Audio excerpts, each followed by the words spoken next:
Hey everybody, got a question for writers that I thought it'd be fun to just do as a video real quick. Real quick though, first you want to see this really cool shirt. It's a little mashup of Monty Python and Peanuts, but that's got nothing to do with the question that we got to talk about. So I got a question, and I don't remember exactly, I can't say exactly how it goes, so I'm going to pop it up in the corner here in text box, but basically the idea is person wants to write a story in a fantasy world with several main characters, but they want to introduce them separately so as not to have them just suddenly bump into each other and be like, hey, let's do a thing together. But how to do that without making it seem like that first character that's introduced is the main character. So with that, what we want to look at is how do we know if someone is the main character or a main character when you're looking at a diverse cast. And that is a little bit tricky when you're introducing them separately. So if you just happen to have, like, say you're going to do a story where you've got, like, let's say Mission Impossible kind of story, where there's just this group of people that come together to do this impossible mission, right? You have the opportunity, they come together and they work on the thing.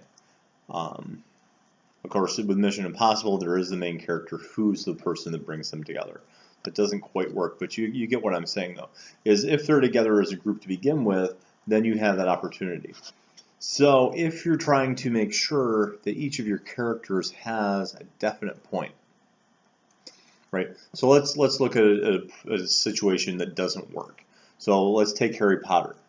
When you look at Harry Potter, you've got Harry, Hermione, and Ron. And you meet them, but when you meet them, you meet Harry, and you have that storyline of Harry for a while, and then he meets Ron, and then Harry and Ron meet Hermione, and so you have that progression of story and that story arc as Harry meets his friends. In this situation where you want to have that opportunity for the characters to develop themselves, you need to have those initial interactions be separate, right? So let's say I'm working on 3 characters again, and we'll just pretend that in the Harry Potter universe that we want them to be separate.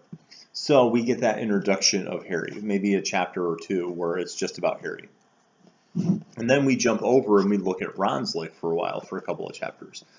And rather than finding out who Ron is later, like we do in the stories, we actually get that introduction to who Ron is, and we get to find out the details just as much as we did for Harry. We do that for a couple of chapters. And then we have a third section where we meet Hermione, and we sit down and we actually introduce her and get to know her without having to build that storyline later. So if that first person you meet is the main character and everybody else is just filler, then you have to you do that introduction for that one character. Whereas if you want the readers to know that each of these characters is an important part of the story, then you want to bring them in one at a time and let them interact with their world.